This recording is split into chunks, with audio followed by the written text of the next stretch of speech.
Scientists once believed black holes were the most dangerous objects in the universe. They were wrong. Because hidden in deep space is a star that doesn't swallow planets, it tears them apart. A star so extreme, it can distort atoms. A star so magnetized, it can bend light itself. And if one were close enough, it would not need to collide with Earth. It would simply reach out and quietly dismantle the structure of our world. These are magnetars, and they may be the most violent stars ever discovered. But what makes them truly terrifying is not their size. It's what they can do from thousands of kilometers away. Imagine compressing the sun into a sphere the size of a city, 20 kilometers wide. Now imagine that object spinning faster than a kitchen blender. But that's not the frightening part. The frightening part is its magnetic field. Earth has a magnetic field. It protects us from solar radiation. A refrigerator magnet is stronger. A magnetar? Its magnetic field is so powerful, it could erase every satellite, every power grid, every communication system on Earth without ever touching the planet. And that's from a distance. This is not science fiction. In 2004, one of these stars released a burst of energy so intense it affected Earth from halfway across the galaxy. And that's when astronomers realized they weren't studying an unusual star. They were studying something far more unstable. But how does something like this even form? A magnetar begins as a massive star, much larger than our Sun. For millions of years it burns through its fuel, holding back gravity with nuclear fusion. But gravity never loses. When the fuel runs out, the core collapses in less than a second. The outer layers explode outward in a supernova, briefly outshining an entire galaxy. And what remains is something extraordinary. A neutron star. Imagine crushing Mount Everest into a sugar cube. That's the kind of density we're talking about. Inside, atoms no longer exist in their normal form. Electrons are forced into protons. Matter becomes almost entirely neutrons. A city-sized sphere, heavier than the Sun. Already extreme. But sometimes something even stranger happens. If the newborn neutron star is spinning fast enough, its magnetic field doesn't just survive the collapse. It explodes in strength, amplifying, twisting, intensifying beyond anything else in the known universe. And this is the moment a neutron star becomes something else, a magnetar. But the real danger isn't how it forms, it's what it can do after it exists. A magnetar's magnetic field is not just strong. It is the strongest known magnetic force in the universe, trillions of times stronger than Earth's. That number sounds abstract, so let's make it real. If a magnetar passed halfway between Earth and the Moon, its magnetic field could wipe every credit card on the planet. Closer than that, it could disable satellites instantly. Closer still, it could begin tearing apart the atomic structure of matter, not by heat, not by impact, by magnetism alone. Under that kind of force, atoms stretch, electron clouds distort, chemistry begins to fail. And then something even more disturbing happens. The crust of the magnetar, a rigid shell of ultra-dense matter, cannot withstand the magnetic pressure forever. Stress builds, silently, for years, until it fractures. A starquake. When that happens, magnetic field lines snap and reconnect, releasing a burst of gamma radiation so powerful it can outshine everything else in the galaxy for a brief moment. In 2004, a magnetar known as SGR 1806-20 did exactly that. The flare lasted less than a second, but it released more energy than our Sun emits in 100,000 years.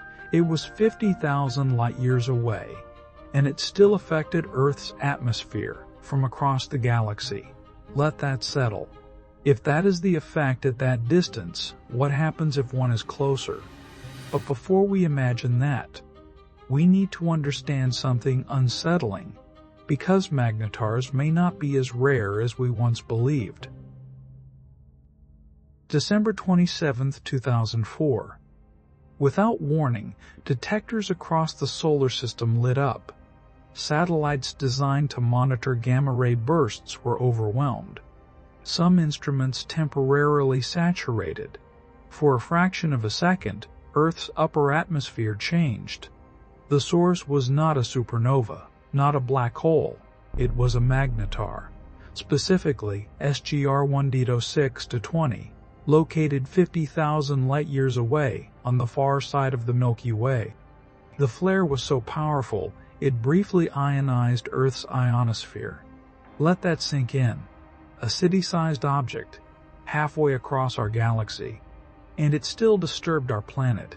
No explosion in the sky, no visible light show, just invisible radiation reaching us after traveling for 50,000 years.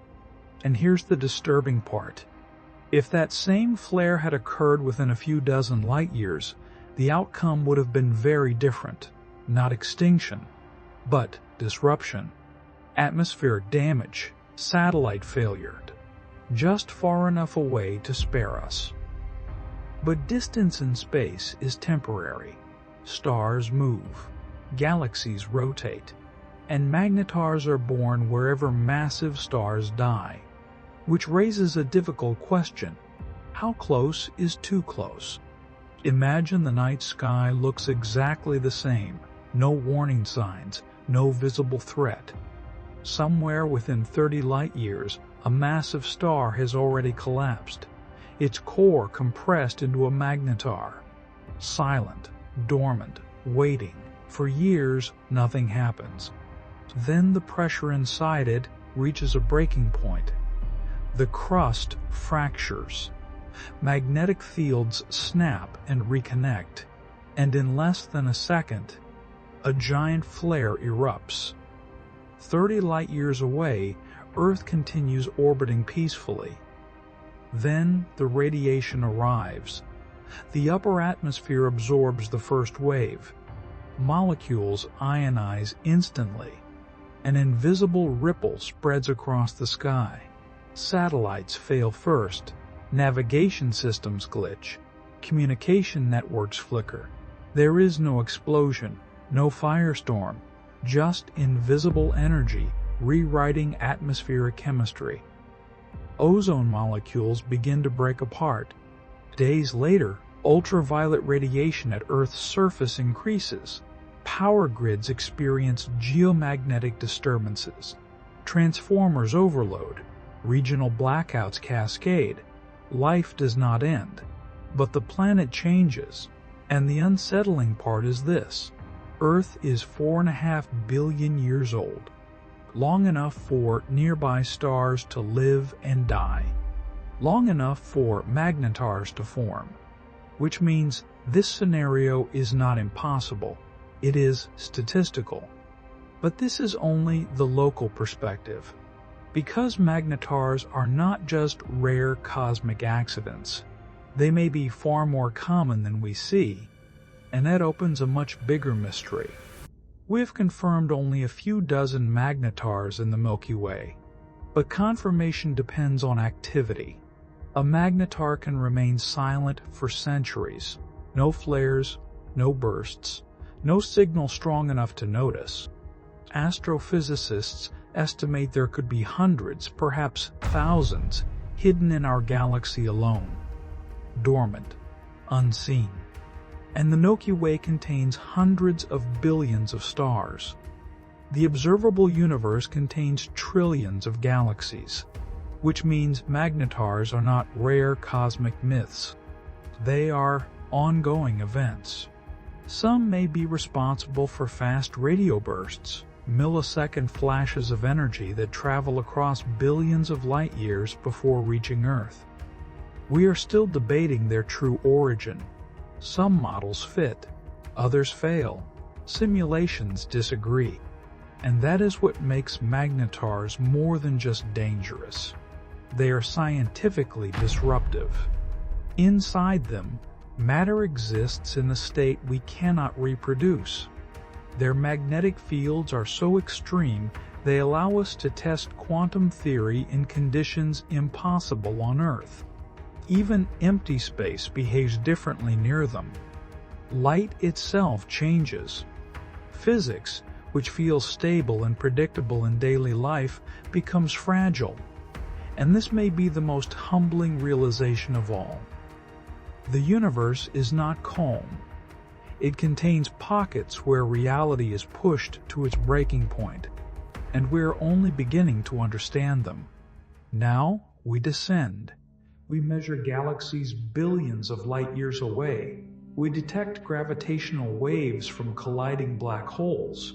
We map the faint radiation left over from the birth of the universe. And yet, a collapsed star only 20 kilometers wide still challenges our understanding. A magnetar does not dominate space through size. It dominates through intensity. It reminds us that the universe is not only vast, it is extreme. That stability is local, temporary, conditional. Somewhere in the galaxy, another massive star is nearing collapse. Another magnetic field is amplifying beyond imagination. Another fragment of reality is being stretched to its limit, and we may never see it. That is the quiet truth. The universe does not need to threaten us to humble us. It only needs to exist.